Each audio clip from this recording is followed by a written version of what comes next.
নমস্কার। আপনারা দেখছেন এখন দাসপুর বার্তা। প্রাকৃতিক বিপর্যয়ে উত্তরবঙ্গে বন্যা পরিস্থিতি পর্যালোচনা বৈঠক জিটিএ সদর দপ্তরে।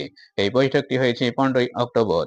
শিক্ষা, স্বাস্থ্য, খাদ্য, শৃঙ্খলা, সেচ, পিডব্লিউডি, ডিএম, এসডিও, বিডিও সহ সকল মানুষকে নিয়ে প্রশাসনিক প্রধানদের সাথে বৈঠকে ছিলেন পশ্চিমবঙ্গের মাননীয় মুখ্যমন্ত্রী মমতা বন্দ্যোপাধ্যায়। মিরিক, কালিম্পং, দার্জিলিং জেলার সামগ্রিক বিপর্যয় পরিস্থিতি পর্যালোচনার এই বৈঠকটি হয়েছে দার্জিলিং জিটিএ সদর দপ্তরে। পরিস্থিতির মোকাবিলায় সুফল বাংলার অতিরিক্ত 46টি বিপণন কেন্দ্র চালু রয়েছে।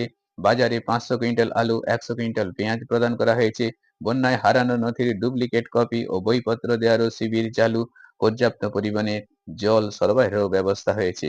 মৃত্যুজনিত দার্জিলিংয়ে 21 জন, জলপাইগুড়ি 9 জন, কোচবিহারের 2 জন, মোট 32 জনের পরিবারের হাতে 5 লক্ষ টাকার সহায়তা এবং একজন করে হোমগার্ডের চাকরিরও নিয়োগপত্র দেওয়া হয়েছে।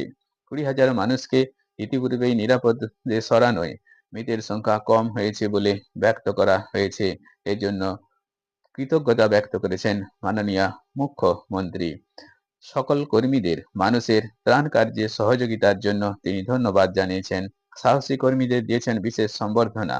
37টি ত্রাণ শিবিরের 55টি কিচেনে এখনো সচল রয়েছে। 5টি পরিষেবা মোবাইল ট্রিটমেন্ট ইউনিট কাজে লাগানো হয়েছে।